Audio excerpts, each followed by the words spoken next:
Social media चलाउँदै गर्दा होइन कहिलेकाहीँ एउटा हट टिप देखिन्छ, यो स्टक त किनिहाल्नुपर्छ भनेर मन नै लोभ्याउने खालको। यो हामी धेरैलाई हुन्छ, तर के त्यो साँच्चै एउटा मौका हो कि कतै फसाउने जाल? आजको यो विश्लेषणमा हामी यस्तै हल्लाहरूको पर्दाफास गर्नेछौं र आफ्नो लगानीलाई कसरी जोगाउने भनेर सिक्नेछौं। हो, टिकटक, फेसबुक, टेलिग्राम जताततै यस्तै मेसेज देखिन्छ नि हैन? यो सानो हाइड्रो त ज्याकपट हो, अब त चन्द्रमा छुन्छ, यो मौका नगुमाउनुस् है। यस्ता शब्दहरूले के गर्छ भन्दा हामीलाई फोमो मतलब फियर अफ मिसिङ आउटको भावना जगाइदिन्छ, ताकि हामीले हतारमा किनिहालौं। तर यहाँनिर एउटा प्रश्न उठ्छ, के यो साँच्चै ज्याकपट नै हो त, वा चलाखीपूर्वक थापिएको एउटा पास हो? ल आउनुहोस्, आज हामी यही हल्ला पछाडिको खतरनाक खेललाई बुझ्ने कोसिस गरौं। ल, हाम्रो पहिलो खण्डमा हामी यही हल्लाको पासोभित्र छिर्छौं। हेर्नुहोस्, प्रायजसो यस्ता टिप्सहरू एउटा जानी जानी बनाइएको योजनाको हिस्सा हुन्छन्, जसलाई पम्प एन्ड डम्प भनिन्छ। अब यो कसरी काम गर्छ त हेरौं है त। यो खेल खासमा 4 चरणमा हुन्छ। पहिलो, कुनै गुरुले एकदमै कम पुँजी भएको स्टक चुपचाप किन्छ। दोस्रो, उनीहरूले सोशल मिडियामा नक्कली समाचार वा हल्ला फैलाउन थाल्छन्।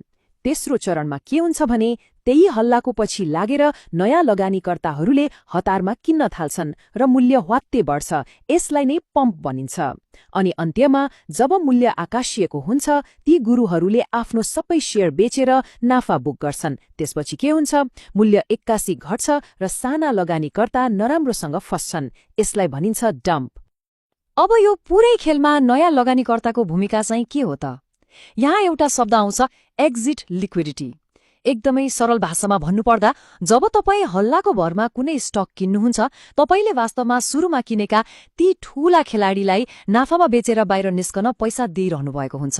भन्नुको मतलब तपाईँ उनीहरूको एक्जिट बनिदिनुहुन्छ। अनि एउटा कुरा याद राख्नु एकदमै महत्वपूर्ण छ है, साना वित्त कम्पनी र जलविद्युत क्षेत्रहरू यस्ता खेलका लागि सजिलो निशाना बन्छन्। किन होला? किनभने तिनीहरूको फ्लोट अर्थात् बजारमा किनबेचको लागि उपलब्ध शेयरको संख्या एकदमै कम हुन्छ। अब जब थोरै शेयर मात्र उपलब्ध हुन्छ, सानोतिनो खरिद बिक्रीले पनि मूल्यलाई सजिलै माथि वा तल लैजान सकिन्छ।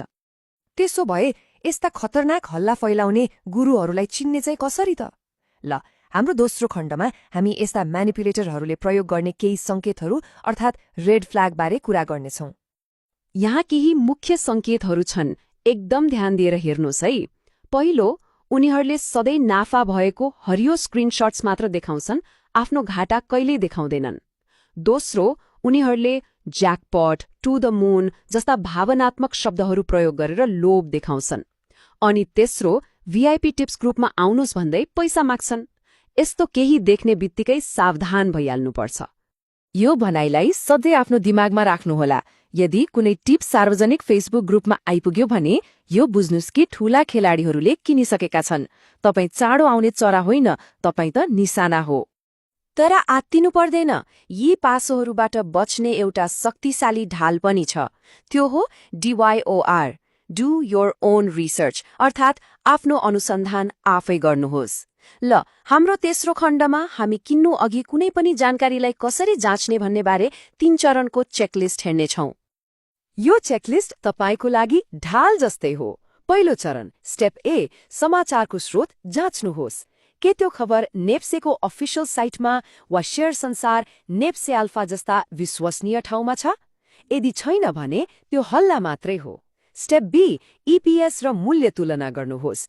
के कम्पनीको प्रति शेयर आम्दानी इपीएस घटिरहेको छ, तर मूल्य चाहिँ बढिरहेको छ? यो त खतराको घण्टी हो। अनि स्टेप सी, कारोबारको मात्रा यानि कि भोल्युम हेर्नुहोस्। के मूल्य थोरै कारोबारका साथ बढिरहेको छ, वा केही थोरै मान्छेले मात्र किनेर मूल्य बढेको जस्तो देखाइरहेका छन्?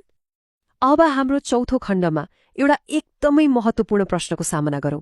यदि तपाईको पोर्टफोलियो पहिले नै रातो भइसकेको छ भने के गर्ने? घाटामा रहेको स्टक बेच्न किन यति साह्रो गाह्रो हुन्छ? आउनुहोस्, यसको पछाडिको मनोविज्ञानलाई बुझौं।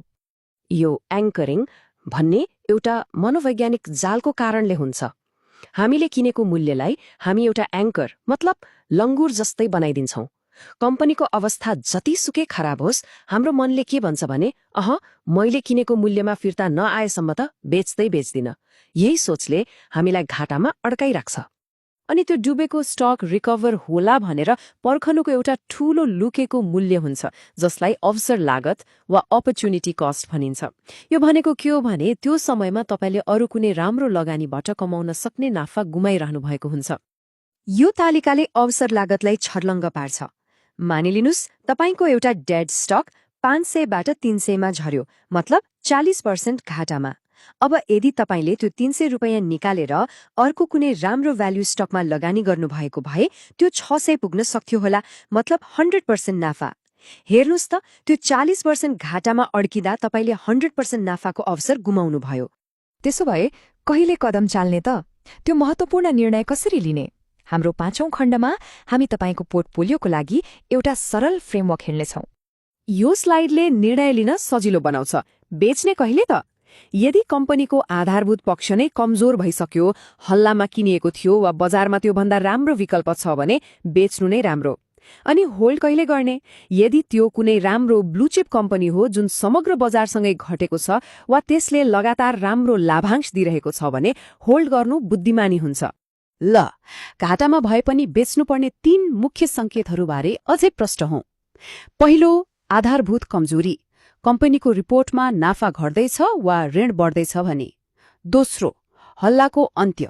यदि तपाईले टिकटकको हल्लामा किन्नु भएको थियो र अब मूल्य घटिरहेको छ भने बुझ्नुस् त्यो खेल सकियो।